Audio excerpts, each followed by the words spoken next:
Attention crew, this is your Captain Caliban speaking. This is a supplemental episode of Enterprising Individuals, where we bring you news and tidbits from the world of Trek, also interviews with special guests, and a few little surprises along the way. It's good to be back up and rolling on our 7th season of the show. I hope you enjoyed my talk last week with Pete the Retailer of Star Wars Minute about Star Trek The Motion Picture. I always enjoy talking with Pete, and I also had a really good time talking about the motion picture, which I think is really starting to get its due in fandom. Long considered, not so great, it's really starting to be appreciated for how important it was, and how it really led to all of the Star Trek that we have today.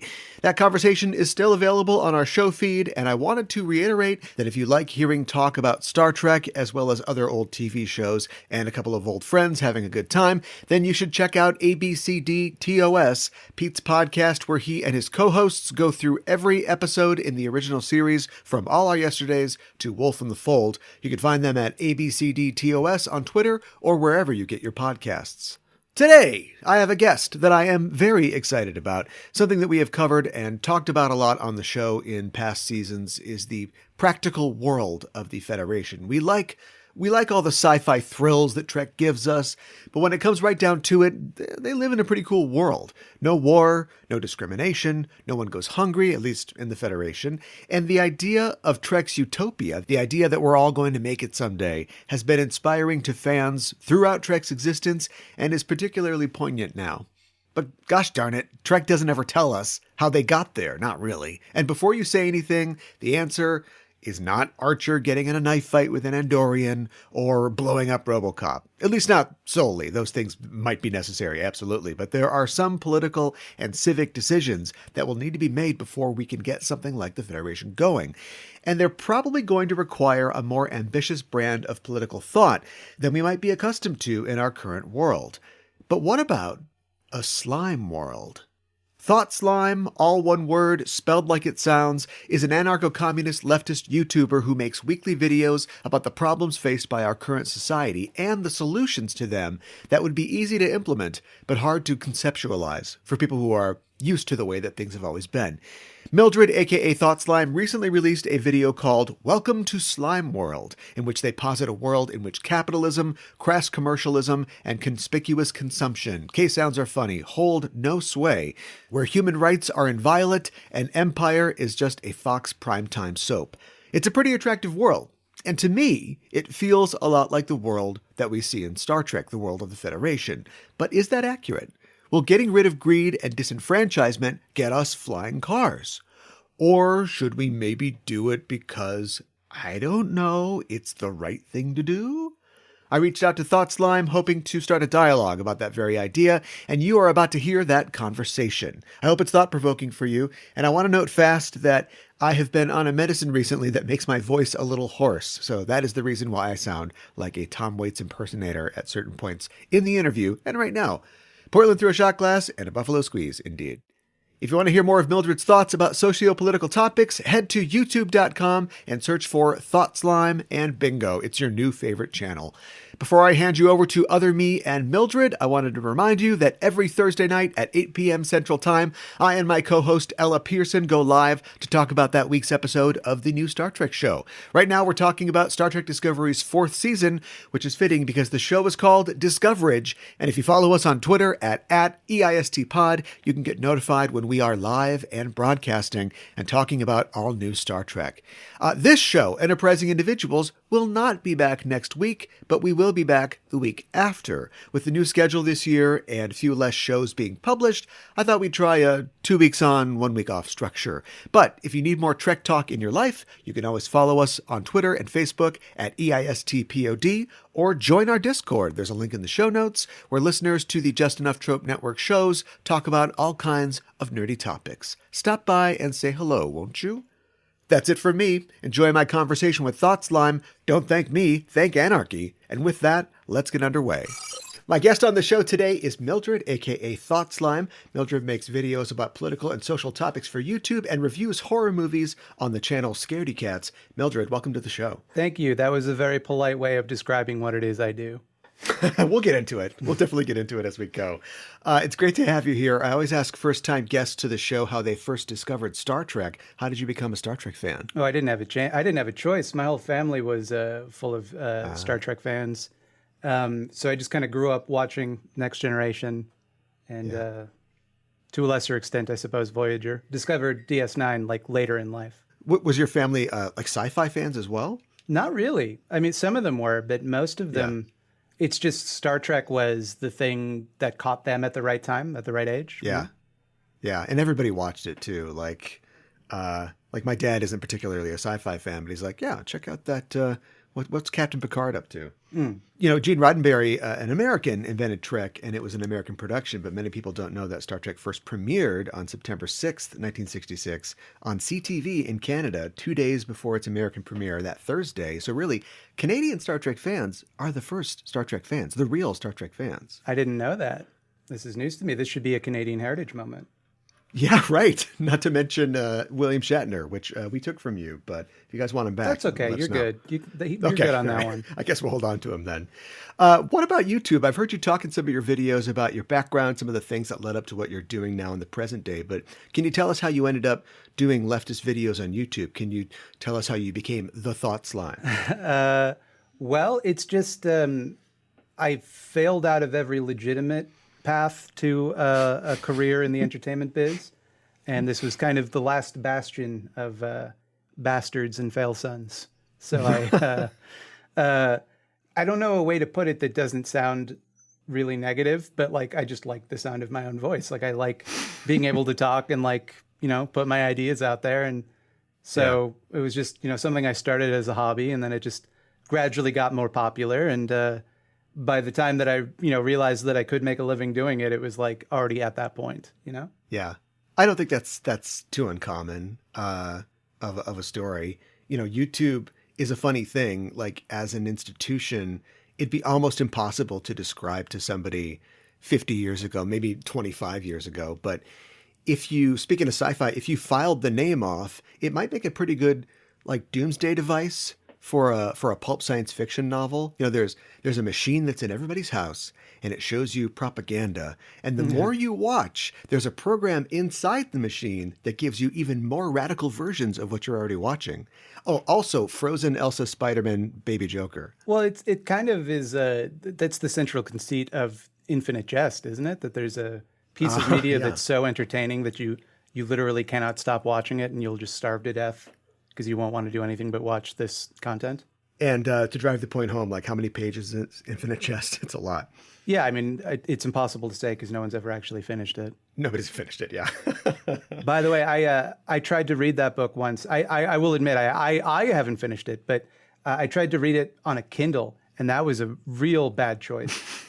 That is not a book you want to read on a Kindle, because for those that don't know, it has a lot of like footnotes that lead to footnotes. And the way that the Kindle handles footnotes is that you like click and it brings you to another random spot in the book.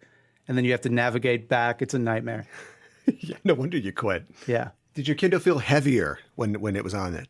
No, slightly more pretentious, but yes. Okay. Same thing. You know, YouTube has done some good things. It's given us free music essentially, which is cool. I don't think today's kids will ever know the agony of half remembering a jingle from like a fast food commercial from your childhood and spending weeks at a time, sleepless nights trying to think like, did I make that up? Is it a real thing? Now you can just pull it up and Google it on YouTube. Or even like just misremembering something from media in general. You'll never have that thing where you go back to an old show that you watched and it looks different than you remember it because you never lose anything anymore. Yeah, in a lot of ways, like YouTube is the most powerful education tool anybody's ever created since the mimeograph machine. Sure. I mean, you're educating people. You know, what you're telling them is a different story, I guess. But for somebody like me, you know, an average white American who comes from a religious upbringing, there are things that I would never learn with a background like that. You know, my ignorance is part of the design. But on YouTube, you can encounter the ideas of people from all walks of life, and they can specifically educate you about things that you're ignorant about. Or they can create new ignorances or they that can, you did not have before. Yes, they can fortify your ignorance. But that's been my experience with a lot of the leftist YouTube videos that I've been watching. And you know, we've all evolved and changed in the way that we consume online platforms like YouTube. But 10 years ago, you know, YouTube was the place where I watched the I'm on a boat video. Yeah. And now it's like getting a poli-sci degree, or at least auditing. Like I've watched way more hours of YouTube videos than I ever spent in college learning sociology or civics.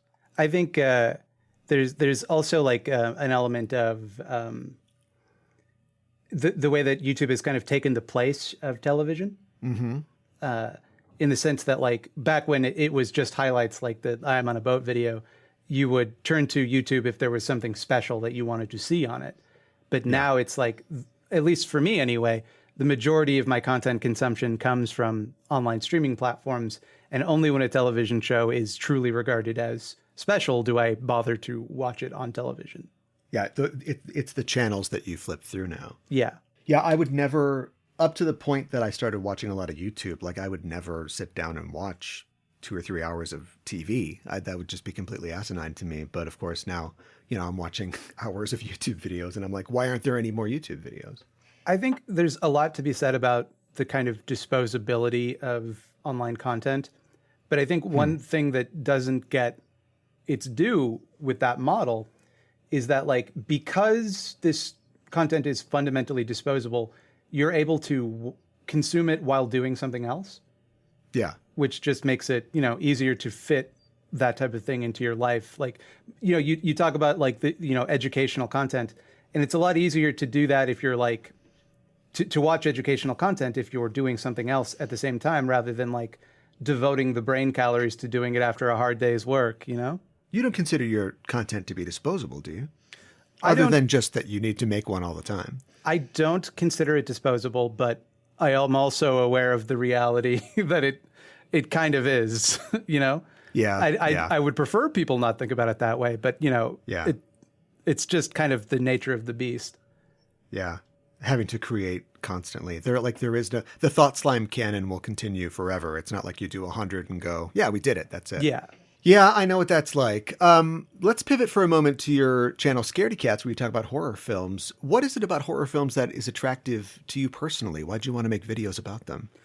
I'm a very anxious person by nature.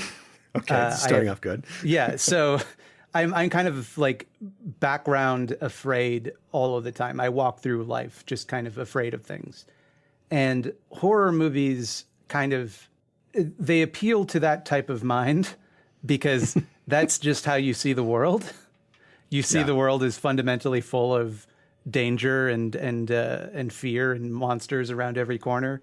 So it's just, you know, when I watch horror movies, it's almost a relief, because like cathartic in a way. Yeah, that's the way I see it, and I don't have to pretend like I see it any other way. You know, it is my expectations fulfilled. Is there a movie in particular or a genre that appeals specifically to the anxious? I guess it really depends on what it is you're anxious about. Yeah, I suppose. So, like, if you're the type of person that is anxious about, say, violence, then you got your pick. There's plenty of horror movies where the fear comes from violence. Or if you're like the type of person who's afraid about losing their grip on reality, there's a lot of horror movies for that. If you're afraid of things beyond your control, there's like cosmic horror, and even to a degree, supernatural horror kind of plays into that fear. I don't consider myself like specifically a horror fan. I'm one of those annoying people that are like, oh, if a movie's good, I'll watch it. I don't care if it's a genre necessarily. But I wonder if that's interesting. I haven't thought about like what my particular favorite kind of horror movie might be. I like space horror. Like I like the ones where it's kind of like a haunted house in space, you know, the aliens, like where somebody's trapped with something. Sure. Yeah. Like Dead Space, that kind of thing. Yeah. Right. Yeah. But, that's it's not like I'm scared of demons or religious horror or something like that. I was glad to see on your channel recently a video that you did about the Canadian horror film Ginger Snaps. Yes, and I was also happy to see that the subject of the video was, "Hey, come back, everybody! I was wrong. I was wrong about Ginger Snaps." Yeah, I feel like you probably got a lot of emails about the film and how it was good. And I never sent you one, but I feel like spiritually I would have sent you one. Yeah. Well, it's one of those things where enough people had told me that movie was actually good that I was like, okay, maybe Yeah. 13-year-old Mildred did not clock that one appropriately. Yeah. There's been a few. There's been a few that I've had to go back and rewatch. Because when you start watching horror movies in your teens, when you have statistically the worst opinions you'll ever have in your life, it's sometimes you gotta one more again on those. Yeah, and a lot of the movies aren't good either. I could totally see prejudging that, just being like, I get it, they're teenagers and so on. But I think it's interesting that John Fawcett, the guy that wrote and directed it, went on to create Orphan Black. So yes, another show I quite like, and also relates to Star Trek. Isn't Tatiana Maslany going to be in one of the new Star Trek? Is she? I thought she was. No, sorry, she's going to be the new She-Hulk. Oh, that's I don't know why She-Hulk, I got that. right. I don't know why I got those two things confused. That would be good too. I'd love to see her in a Star Trek. Sure. Ginger Snaps is like, it's not exactly an original metaphor about coming of age, but it's one that's done well. And I've been thinking a lot recently about the kind of didactic, kind of moralizing storytelling that you would get in a lot of early sci-fi, the kind that led to television shows like Star Trek or The Twilight Zone.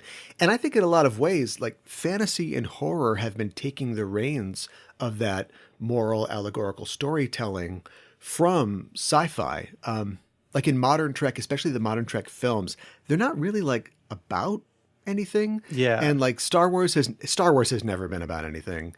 And the MCU, be rich. I don't know what the lesson is there, but it seems like horror films, at least the auteur horror films, are picking up that slack, and they're the films that are about something, the ones that have lessons. Yeah, well, I mean, about something, yes. Have lessons, I think, is perhaps what the less lesson is. True. Like, what's the lesson in Hereditary? Like, well, don't be in a toxic family. Okay, thanks.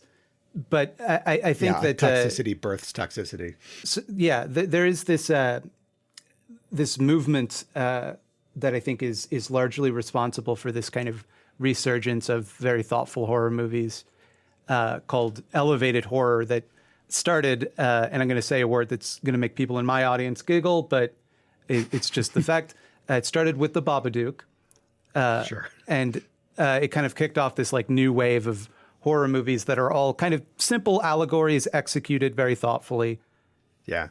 Things like, Hereditary or the new Invisible Man film, I would argue. Fairy tales and like fantasy tales were the original kind of didactic moral lesson tales. And so if they are the progenitors of like horror stories, I think it just makes sense.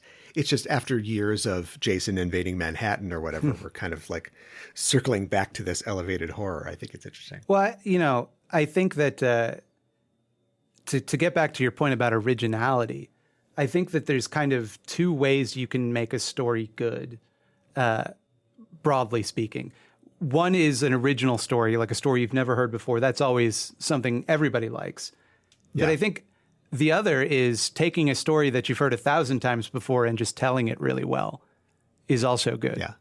And I think that a lot of horror tends to be a very formulaic genre in a lot of senses, like especially when you think of like, the 80s and 90s and the height of the slasher boom and things like that. It all just follows the same formula, but it's still entertaining because it's an entertaining formula. Like it's you like that story. So if someone tells it well, it will always be good. Going back to ThoughtSlime, your main channel, despite declaiming that you lack a political education, I always find that your commentary and the topics that you cover to be honest and insightful. And I like the way that you approach problems fairly practically. But are there any topics that you found that you have a hard time tackling? Anything that you sat down to write about and thought, I don't know if I'm saying the right thing about this. I don't know what to say about this. Oh, constantly. Because one thing you run up against and one thing you have to be very vigilant about in my line of work is realizing when you are full of shit. And this is we all skill, have to do that. Yeah. This is one skill I think that I'm better at than most. I'm able to step outside of a situation and go, oh, no, I was being full of shit. Better do something about that. But like in particular, there's a lot of areas where my commentary is less that it's difficult for me to tackle, but that it's actively unhelpful. Like, for example, a lot of the commentary that I would offer about, say, race or misogyny, it's like, that's to a point. I can talk about those things, but there's also the fear that you speak over someone whose position might be more relevant than yours. Yeah. Yeah. And, you have to consider the source. Like, the reason that I stress so much that I don't have that formal education is because I do want people to be skeptical of me, because I'm just some guy. You don't know me. Like, why would you take anything I say at face value? And it's not because that I think I particularly say things that are wrong or I say things that are irresponsible, but because I want people to have that attitude in general. It would be great if people could adopt that attitude. I don't know what constitutes a pundit. I don't know if you consider yourself a pundit, but like so many people, so many speakers and personalities on YouTube completely lack that self-awareness. And in fact, that is their brand. And in a sort of like bizarro version of what you're trying to do, they are exporting that brand and that self-confidence and that lack of listening to other voices to their audiences. Yeah. And it's frustrating. It is very frustrating. Yes. There's a cottage industry of people deliberately not listening to the people that they're talking about. Won't listen for money. Yeah. Yeah. At the very least, for me, I'm just glad that you've provided the most efficient way that I can think of to introduce people to Achewood, which is one of my favorite online comic strips. And if somebody asks you what Achewood is about, whatever your answer is, it's not going to cover the scope of what it is. And you're probably going to end up trying to quote your favorite parts, which will be unfunny and contextless. But your video is a great encapsulation of what makes Achewood great. Oh, thank you. That was a very special video for me. I made that the week before I got married. So it definitely carries some emotional weight. The thing about Achewood in particular is that trying to describe it to people, you sound like you're having some sort of dissociative episode.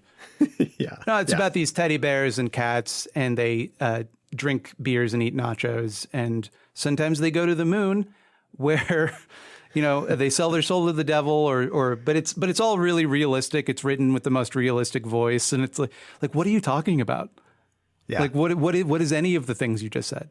I adopted their saying hell of something instead of hella, and it really pissed a friend of mine off. And I just had to say, it's just, you wouldn't understand. It's an Achewood thing. An astounding amount of my vocabulary comes straight from Achewood. I was just thinking the other day, just along the same lines, like whenever somebody asks me to do something or is like trying to get me to like say or understand something and I have no context, I always think of when... what's the squirrel? Todd. Todd, yes. When Todd is talking to Ray about the getting nuts for your cell phone, and Ray's like, "Go ahead, try to buy them right now. Try to buy some nuts for your cell phone." And there's just a panel where Todd's just shaking, and he's like, "I can't." That's what I think of when people are asking me to do things that I just can't do. For me, the one that has really worked its way into my day to day is I'm the main guy of this whole place. Yeah. Oh, just one more note on Achewood. There's a recurring joke in my videos that I just stole from Chris Onstad and Achewood that you could generously call an homage, but it's just a joke I stole. Theft. Where I will be conspicuously specific about saying that it's sexy when women sit on birthday cakes. Because that is in Achewood, that is the arguably the main character, Ray Schmuckles' fetish. It's a running joke that he likes it when women sit on birthday cakes. Right. Thanks for joining me on the show today. One of the things that we've talked about a lot on the podcast in the past, especially recently, is the utopia of the Federation, the way that we see it in Star Trek, specifically its plausibility, how it would serve its citizens and change their lives, and how we get there practically. But Trek is an entertainment sci-fi franchise. So it gives us no indication of the solutions that were put into place to solve their societal problems. And I've often heard you say in videos, and I'd imagine that it's a common refrain when you criticize people's bad political takes and philosophies, that people say, you're not, what's your alternative? You're not offering any solutions.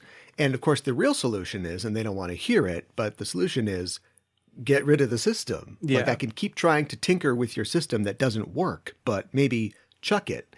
And you released a video at the start of this year entitled Welcome to Slime World, where you kind of take the gloves off and say, okay, here it is. You want to know what I think that we should do? You want to hear what my world, my philosophy would produce? It's a world like this. And you go through point by point the structure of a world that's free from capitalism and is embracing social justice and human rights. And I have to say, when I was watching it, except for the absence of transporters and flying starships, it sounds a lot like what I'd imagine the Federation in Star Trek would look like. Well, I thought that it went without saying that in Slime World there would, of course, be transporters. Okay. All right. Add those in. Well, I mean, I don't know if I necessarily agree, because I would argue that while the Federation is indeed a post-scarcity utopia, it is kind of taken for granted that their system of governance is simply an extension of the, same liberal democracy that we have in the 20th century, or the 21st century now, but 20th century when most of this was written. Yeah. The fact that there is a president of the Federation, the fact that I mean, like, they don't have a military, but they kind of do. I know that's kind of that's all we see. Yeah. I think the fundamental assumption at the heart of it is that the system will kind of correct itself and lead itself towards a better result, which is an optimism that I don't exactly share. I share Roddenberry's optimism that, like, humanity could get to a kind of what we would call like a utopian place. Yeah. But I do not agree with his vision of it, or that it would produce these results. And I think that's kind of been kind of borne out in a lot of more modern Trek, where they get into like kind of the ugly side of the Federation. Yeah. I know that's, I mean, I don't like that. I think it was, I like Star Trek being, for lack of a better word, the good ending, Yeah. Yeah. But if you have shit like Section 31, they're out there doing shit that in order to maintain this society, like, you don't really want to see, Right. Yeah. Yeah. Hopefully we would not be doing that. Yeah. Yeah. Do you think that it is, I've often thought that the altruism of people in the Federation is like their most fictional technology. Like the fact that they just, without really explaining how they got there, they're just, everybody's positive and, I don't know, listens to NPR all day and just, wants to make friends with aliens. Do you think that the way that we see the Federation portrayed, and maybe the shortcomings, are a lack of imagination or just, I guess, education on the part of the writers? Or do you think that that's like part of the deal? Like that's, of course, our sort of neoliberal reality with, the capitalism drained out, or at least like predatory capitalism would obviously lead to this future. Yeah. I think it is exaggerated, surely, but I think the overwhelming majority of antisocial behavior is the result of scarcity, right? Yeah. Like if you live in a society where it is drilled into your head from birth that like everybody has everything they need, you have all of the food, shelter, and like the only thing left for you to do is kind of to improve yourself or enrich yourself spiritually or with knowledge or whatever. I can see how that would lead to a world where most people do have that kind of altruistic attitude. But I think there would still be the occasional person who was still a dick, Yeah. Well, I don't think we can breed that out. There's no future. There's no future I foresee where there's no dickless future. Yeah. You are a self-described anarcho-communist. Do you think that the Federation looks anarcho-communist? No. Should look more anarcho-communist? I mean, I'm not going to say how it should look because like it's fiction, right? It's like this is the story of Star Trek. Like they can tell whatever story they want. But in terms of whether it looks anarchist, it is explicitly not. There are states in the Star Trek, in the Federation. Like the Federation is a conglomeration of nation states that are planet-sized nations, essentially. Yeah. They have all of the hallmarks of a nation. Now there's a lot of like in common. There's a lot you could use to explain anarchism kind of analogously with Star Trek. Like even the idea of a federation is kind of a very key idea in anarchist thinking. The Confederation of Free Producers is often how anarcho-communism is described. But no, like they have a top-down hierarchical structure on every starship. They have, whether or not they like to admit it, they have militaries and states. I would argue also they even have in more modern Trek, and I hate to keep bringing up this dichotomy, but there's a kind of return of the idea of social class. Like we see some people have nice vineyards where they can retire, and other people live in trailer parks and smoke space heroin. Yeah, we'll get into that. Yeah. It's interesting because, Star Trek obviously is a money-making show made by a corporation. It's got a lot of viewers in the Western world who, no matter how socially progressive they are, have a lot of conventional views about governance and the economy. So no matter how progressive it wants to be, it's really only going to go so far in terms of, what it's going to say. I mean, they can say, money is no longer the driving force in our lives, but they're just reinventing, money is the root of all evil. Please buy my pillow that has it on it. So, so do you think in a future like this, I mean, we don't really know. Like, do they have money? I feel like Captain Kirk is getting a paycheck. They're really cagey about it. They're really cagey about it, aren't they? Because, like, obviously there are civilizations that do have money. Like the Ferengi clearly, are kind of the pastiche of capitalism out of control. But I mean, sometimes they will state like there's no money in the society. Other times it'll seem like they definitely do. And it's like, is there some sort of scarcity maintained? Like, could you just replicate whatever you want? Is there like, does that require an amount of energy that like is you're rationed? Like, it doesn't really. I mean, the answer is like, don't think about it. It's a TV show, but I think they deliberately kind of obfuscate that question because they don't really want to like concretely say, here's how it works, because that might cut them off from a future story, Or from a future audience. I just think it's funny that it's been around for 55 years and they've really covered every single base that you can cover in terms of storytelling, and people are being more aware of some of the problems of our economic models. And so that's a place that they can go, but they still don't really go there. I think that if pressed, Trek as an edifice would repudiate capitalism, but they're not really quite there yet. You have a video called Infinite Growth, Is It Bad? That talks about the bad and predatory aspects of capitalism, chiefly that it must grow indefinitely because of its model. And I think that we see that in Trek, the Federation is always expanding. And I wonder if that is necessary for the Federation outside of their mandate. Well, outside of their mandate to seek new worlds, is it necessary for them to grow to encompass the entire galaxy? But I wonder if, like, because I don't really think that the Federation does try to expand. It seems like they seek out new worlds to learn about them, and they will accept like new members into the Federation with like very strict controls over who gets to join. But it doesn't seem like they're strong-arming anybody into joining the Federation. To me, that model of infinite expansion is more so the Borg. They just take and they consume, and your civilization adapts to serve us. I mean, that is colonialism. That is capitalism for sure. But I think I've just seen people criticize the perceived hegemony of the Federation in that. At least culturally, they always have to expand.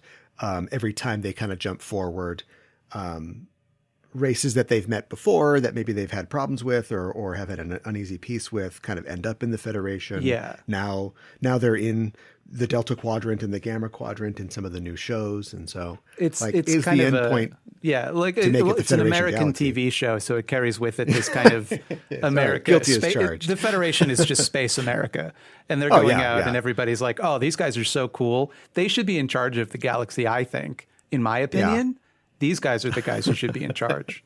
And they're like, "Oh, shucks, if you really think so, I guess we'll do it." Not to just big bang boom through all your videos, but you also have a great video I'd recommend that listeners watch called "The Liberal Mind Prison" that really lays out. It lays out the lack of imagination possessed by so many people who claim to be on the left. And these are people with like the best intentions, socially progressive people who are riding for Biden, and they don't understand how they're not being serviced or in fact actively disserviced by the institutions that they are expecting to fix everything. This is kind of why I, even when I think that Star Trek, their society wouldn't give you the result that it claims it would, I still think there's like something necessary about having an optimistic future, because I think one of the things that liberalism kind of keeps people from ever believing is that the future fundamentally can get better. It's kind of just, this is as good as it get, and this is as good as it will ever get, and any change will come so incrementally that you won't even notice it. So never ask for anything too big or too radical, because that destabilizes the system and could potentially cause the whole thing to collapse. That is the fear that liberals live under all of the time, that if like, well, obviously we want to end the wage gap, but if we do that too quickly, then maybe this whole operation shuts down, and then what? We could be thrown into some sort of dictatorship or something. Is the fear I think that liberals kind of walk around with. Yeah, and I mean, like, how has incrementalism worked out so far? Yeah. And well, I mean, you'll find plenty of people that will argue that it's worked out really well, but what they'll always ignore is the people who made big demands. Yeah. They will kind of reshape history as though it fits into this narrative of it's people making polite requests of small changes that made all the difference, when in fact it's like people fighting and dying too. Yeah, right. Yeah. It's punctuated equilibrium, Star Trek is utopian fiction, or at least it's centered around a utopian setting, and it's important for the action. And I haven't checked recently. I mean, you were talking about like the pleasant fiction or wanting to have something to look at admiringly. I don't know where we are in terms of what's popular in fiction. I feel like a while ago we were getting a lot of dystopias, and I don't know if there's a relation or inverse relation between how we think we're doing and what we want to read about. If you told me that dystopias went up by 35% during the Obama years, I guess I'd believe you. But I feel like generally when we're telling a utopian story, we're looking for the cracks in the edifice often, like it's almost meant to be a cautionary tale. Yes. The sci-fi story where, everybody lives for hundreds of years, but it's thanks to this tonic that we make from crushed puppies.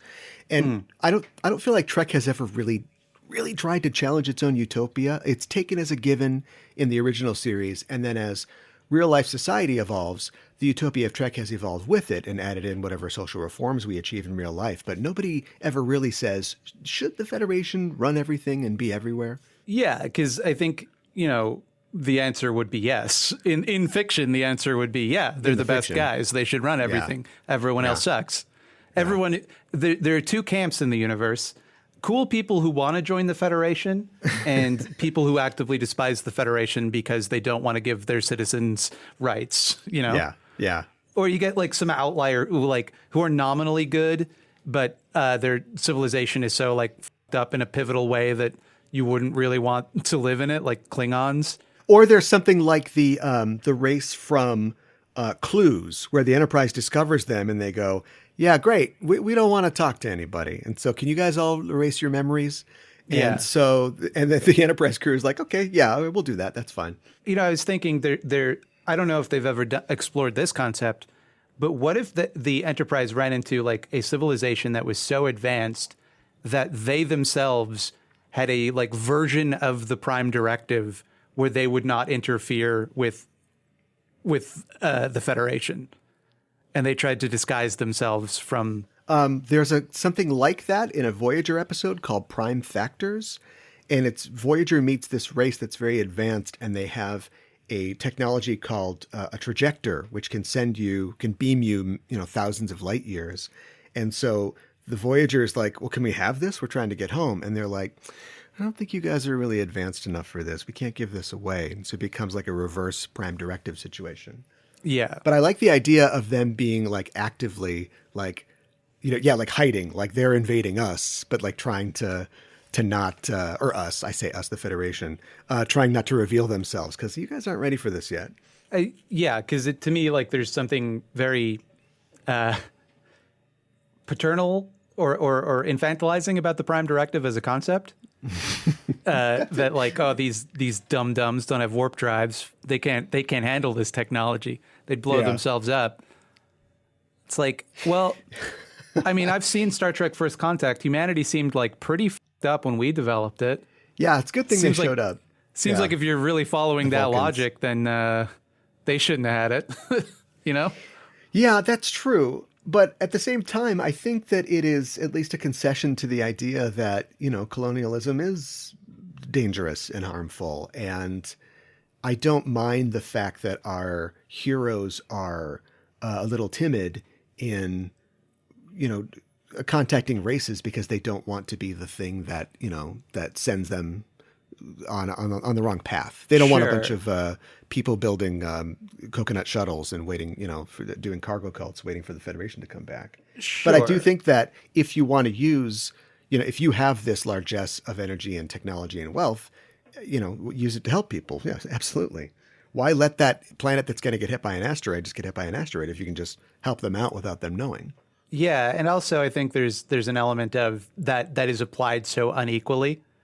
Because they will, we won't interfere in the affairs of pre-warp civilizations, but everyone else will interfere with their affairs as we see fit, Yeah, and that's very thorny, but not something that is really examined. It's just sort of taken for granted that, like you said, like the Prime Directive is the best thing. We came up with it a long time ago, and we're sticking to that. It seems like it only ever comes up in fiction when it is challenged. Like it's the only time you can apply the Prime Directive is a time when you kind of don't want to. Yeah, right. Yeah. So you'd think thered be like more of like a... Where are the textbook cases where they're just they're just flying right by a planet? Nope, not that one. Yeah. Yeah. But there's that's I think where you could kind of get into like the politics within the Federation, because you'd think there'd be like a faction of people who disagree, like respectfully, Yeah. It's, against the Roddenberryan, there's no interpersonal conflict.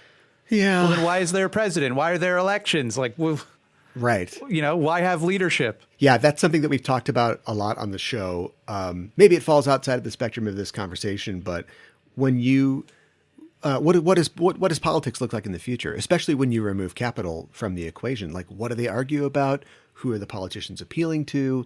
If everybody's needs are met and there's no money to make, is it just legislation about, like what you said, the Prime Directive or morality? Like in that DS9 episode where Worf joins the Westboro Baptist Church. What? The episode in DS9 where Worf goes to Risa and everybody's having a good time, but there's like a fundamentalist group that is allowed to distribute their literature, and they think everybody's like bikinis are too small and they want people to stop having fun on Risa.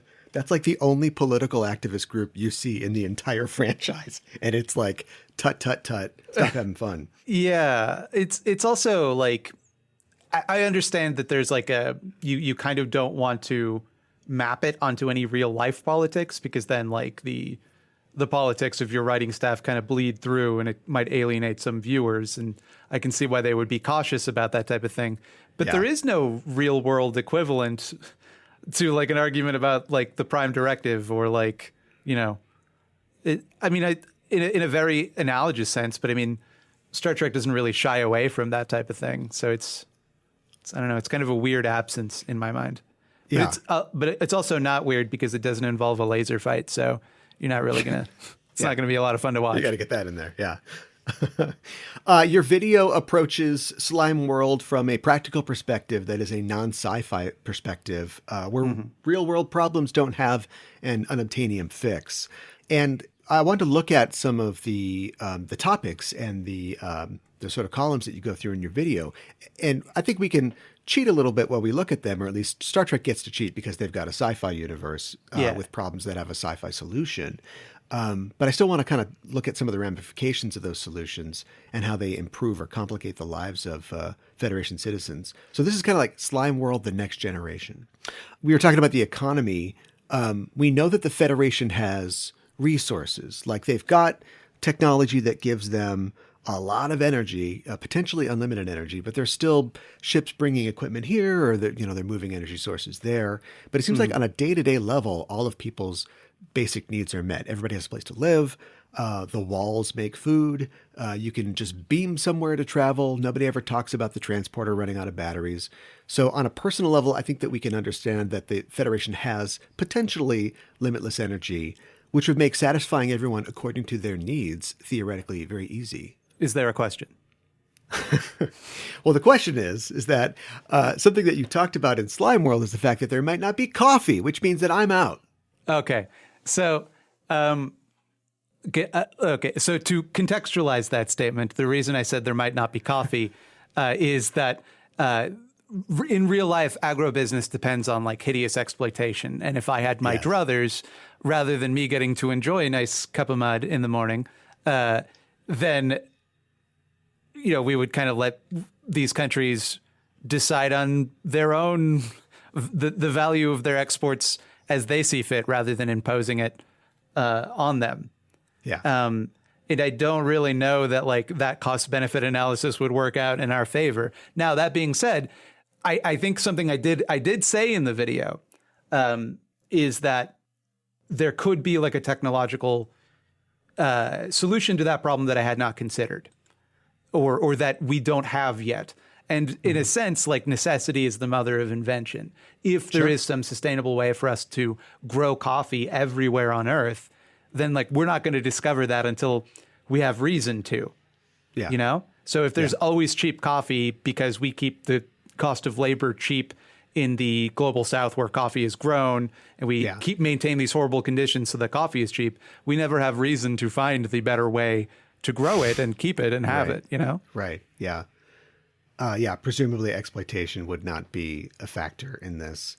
I don't know. I don't know where the Federation is at in terms of conspicuous consumption. You get the idea that if you want 13 ice cream sundaes, go for it. Dig in. A lot of times you see a scene where somebody's like, I want to try Klingon food. And we smash to them with 14 bowls on a table.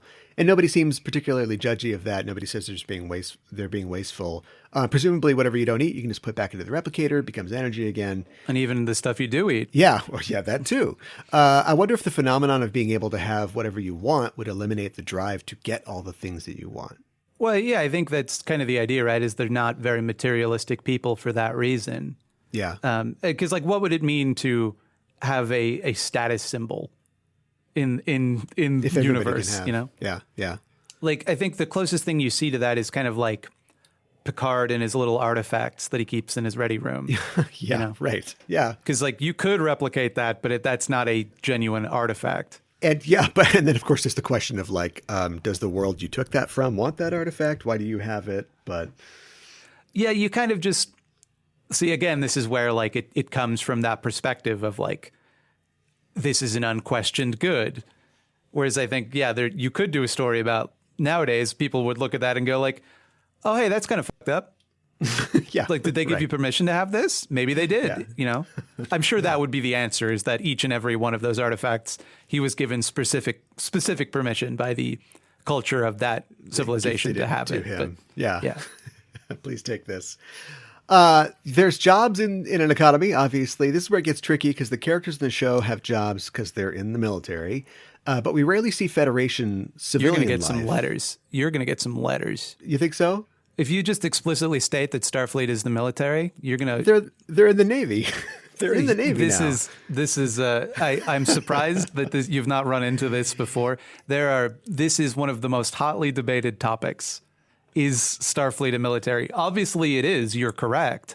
But a lot of people breathlessly insist that it's not. It's merely a knowledge gathering and peacekeeping force. Forward your correspondence to thoughtslime@gmail.com. No.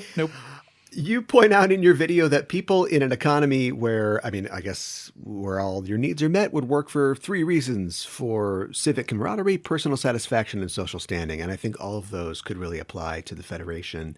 And I spoke with a while back with an author who wrote a book called Trekonomics, which looks at the practical side of the economy of the Federation as we see it on screen. And he suggested that in a world with no money, the only real capital you'd have left would be your social capital or your reputation. And that's kind of how, like, the overwhelming majority of human history, we didn't have capitalism. You know, this isn't like a fantasy conceit. Like there are thousands of cultures in human history that this is how it worked, and it always worked like this. And we have many, many real world examples of exactly this happening. You know, yeah. You also make the point that like there might be moochers. Who cares? Yeah. You know, people work to meet their needs. If we decrease the needs, great, don't work. You know, this is always like a point that I think I catch a lot of heat for. But like, do you want someone who would prefer to be lazy, but who could be motivated by money to be your doctor? Someone who just absolutely does not give a shit, never will, but will begrudgingly do the work to cash a paycheck? Yeah. Is that the type of person you want doing important things in your society? Yeah, I totally agree. I think that we don't, again, because we're just in this, let's say, exploratory setting and not military setting. We don't usually see people confront this. Maybe in DS9 we see it at like Quark's bar, people not liking Quark as a boss. The character of Bashir's father, who we meet in this one episode, is an interesting figure because he's a guy who he fits that sort of archetype of like the guy who's got all these ideas, you know, and he's the next score is right around the next bend, you know, just go with me on this. And he's trying all these different things and he's not really getting it. And there's no indication that he's destitute because of this or that he's, you know, he's not thriving in the society. But I think that would just be, you know, great, whatever. I mean, if it doesn't, he's taken care of, he has a chance to explore different options, different careers, find something that fits him. Why would you want him to do something that he hates? Really, the only episode I remember with Bashir's father is the episode where, spoiler, it's revealed that he is genetically enhanced. Yeah. Which gave me the impression that they were a family of some means. See, you get that impression because they had to pay for the sequencing, but I don't think that, once again, how's that paid for? But, but when we meet him, part of his thing is, and this is all tied into the story of him wanting Bashir to be successful and to, you know, give them a prestige. It's one of the reasons that they don't want it to be revealed that he was genetically engineered. But he's also, they talk about like his work history and the fact that he was doing this for a while and now he's working on a landscaping business or something like that. And his wife is kind of skeptical about his efforts there. At the end, they haul him off to jail, which we never really see in this world. Crime is something that you talk about in your video. We've already talked about the idea that, boy, a lot of this crime's going to be gone when you meet everybody's needs, but there still might be people who, for whatever reason, are antisocial or need to be punished as the society dictates. And so he goes off somewhere and we don't see what it is. And we never really see a lot of carceral situations in Star Trek. You know, Tom Paris is in a penal colony in New Zealand. Weirdly, we see Michael Burnham get sent to jail for mutiny, and the other prisoners that we see with her are like stereotypical, like neck tattoo bad guys. They're clearly coded as career criminals. It's kind of a troubling and shallow characterization. Yeah, and also, why would you become a criminal in the Star Trek universe? Like, what drives you to choose that? This incredibly risky lifestyle. To what benefit do you get from it if you can just have everything you want anyway? Yeah. I want 14 hot fudge sundaes. The 13 wasn't enough. Let's talk about education in the world of Star Trek. Something that I get excited about when I think about a world where education is free. It encompasses not only the knowledge, not only our knowledge, but the knowledge and science of a galaxy-spanning civilization. And it can be done to prepare you for a career or just for fun. And I saw somebody on Facebook saying the other day in a Trek group, they were asking, like, are people in the future just smarter than us? Like, they're always talking about technobabble and math and stuff. And I was thinking, well, yeah, they have a society where you can learn whatever you want for free. You have time to do it because your job certainly doesn't take you 40 hours a week to do. So, I mean, of course, everybody would be a genius. Well, I think also, like, are you smarter than a caveman? You know? Yeah. What is intelligence? Yeah. You would have to explain, like, in order to get at, like, so many of the concepts you understand and take for granted, you'd have to lay such pipe for a caveman, you know? Yeah, right. Well, how does this iPad work? Well, it runs on electricity. Hold up, what's electricity? Okay, so you know atoms? They're like, no. Okay, well, everything is made up of these little spheres inside your body. You know, like it would just take forever. But like, I think that also, hey, here's a question. You remember that episode where Miles O'Brien gets like a prison sentence where they they like make him experience being in prison for like 30 years, but it's over like a couple minutes. Right. Could you like load education onto one of those things and educate someone that way?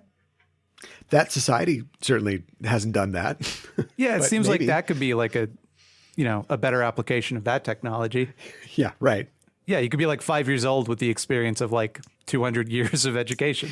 That's interesting. I haven't seen that episode in a while, but they focus more on his personal experience, going through that. And I think that's valid, but they don't ever really get into like, what's going on with that society? Like, why is that important to them? Is this another thing where they feel there? I feel like there was a lot of episodes of Voyager like this.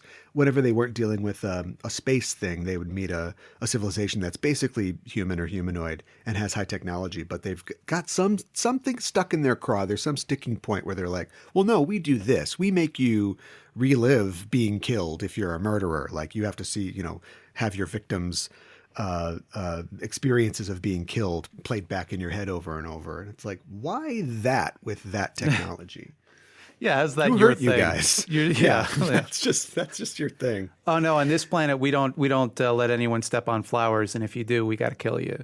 Yeah, right. Yeah. Because if you just know you can be killed at any time, why would you commit a crime? Yeah, such as stepping on flowers. I wanted to talk about property. You talk in your video about property. And not specifically about the means of production and public property, but I think in a world like this, public property would be a given. Like people would collectively own things, communal property, because not everybody would need to have one of everything. It would be impractical. It might make sense in Star Trek. It might be possible for everyone to have their own shuttlecraft, but would everybody need or want their own shuttlecraft? And if it's a shared resource, especially one that's separated from planned obsolescence and the idea of a profit motive, you could probably make public property last for a long time. Could you, though? Because I feel like in a lot of senses, the kind of distribution of goods and the control over the means of production seems to be in the hands of the state in Star Trek, not the people directly. Yeah. So you could make an argument, I suppose, that the state works in the interest of the people, but then okay, if that's the case, then why not give them direct control?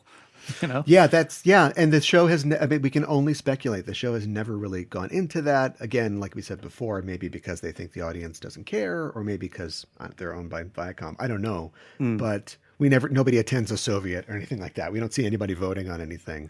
Yeah. But we see a lot of crazy tech. We don't see Earth very much, but we have seen it in Picard and some of the new shows, and they have like a transporter network, where you can just like a subway, basically, where you can walk in and come out somewhere else. And so I can only presume that nominally, at least on paper, the people own that. But like you said, it does seem like it is, administered by the powers that be. Yeah.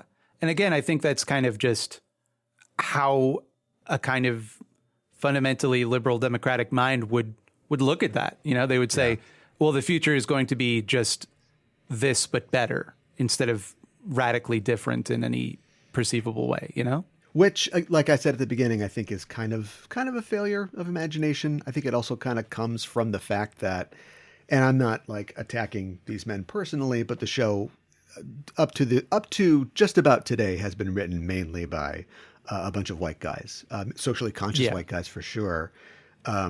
As you go through sort of the inspirations behind some of the episodes, and you learn that like, DS9's big attack on sort of capital control of society, like past tense, was inspired by the writers driving to the offices in LA in the early 90s and seeing cops, clear out the homeless encampments and thinking, oh, we could, write something about that. And so I think the fact that the amount of diversity in who is making Star Trek at this point will hopefully lead to some more examination of these topics in the future that go beyond, we got a Russian guy and a black lady on the bridge. It's fixed. I mean, that was progress for its time. Like, yeah, let's not take that away. Like, yeah, they right. had to fight to do those things. Certainly, that's true. Yeah, it's like I think back to the planet, the episode where they go to the planet where nobody has a gender, and Riker falls in love with one of them, and then later they decide I'm going to be a little lady because of the no homo. Yeah. And Jonathan Frakes apparently fought really hard to have that actor played by a male actor. Yeah. And the studio was just like, nah, man, we're not doing that. Not doing it's that. It's like 1992 or whatever. We're not doing that. Yeah. Yeah. So there is there are limits on what they're even. So like, this is something I kind of bristle at because people talk like when we were talking earlier about how Star Trek is made by Viacom. No, it isn't. Viacom merely owns Star Trek. Star Trek is made by like thousands of artists. All of them have their own opinions and point of view that they're trying to like get into the show. Right. As Viacom certainly has has the final say, but even Viacom is like made up of people with points of view.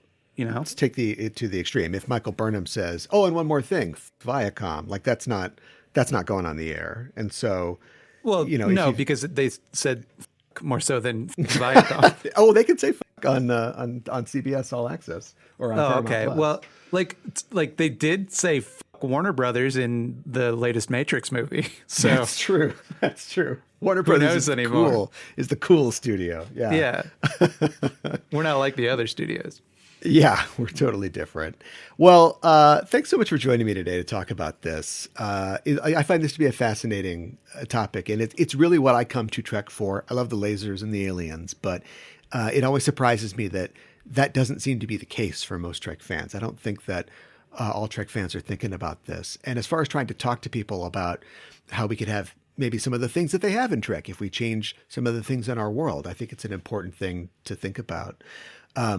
I think that people are so conditioned that when you point out the depredations of capitalism and the market, and you say the system shouldn't work that way, they say, but that's how the system works. Exactly. You're pointing out an issue and they're calling it a feature. And as somebody who talks on the internet about this, I want to reach out to people about this.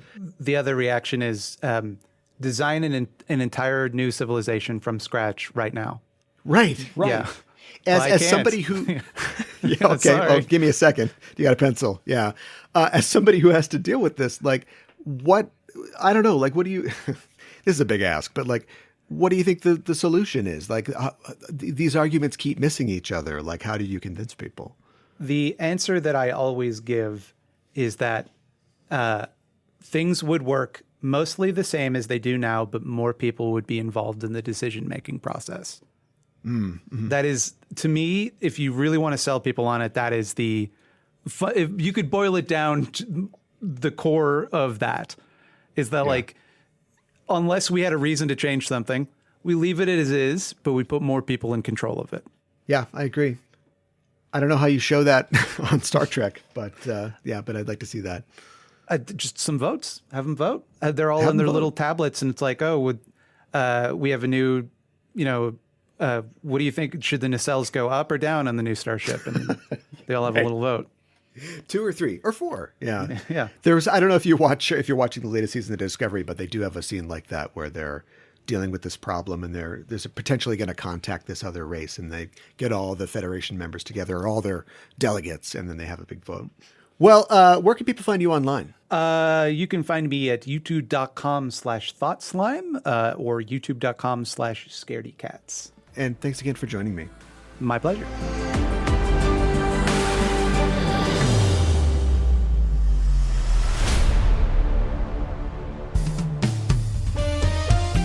BackTrekking is back for an all-new season. Hi, I'm Caliban. And I'm Gooey Fame. And we'd like to introduce you to BackTrekking, the podcast that explores the real-world inspirations behind your favorite episodes of Star Trek. From historical events to classical literature to blockbuster films, we go where no pod has gone before to seek out the origins of classic Trek tales. Did you know, Gooey, that the TNG episode Too Short a Season was an allegory for the Iran-Contra affair? Yeah, only sweatier. Did you know that the Enterprise episode Regeneration was an homage to the John Carpenter film The Thing? Archer and T'Pol freezing to death over a bottle of whiskey would have been a controversial ending. As a dog lover, Archer would not like The Thing, I'm guessing. Oh my god, movie night is canceled. Join us every other Thursday for a journey back to the beginnings of the Trek universe. BackTrekking is available wherever you get your podcasts. No, Porthos!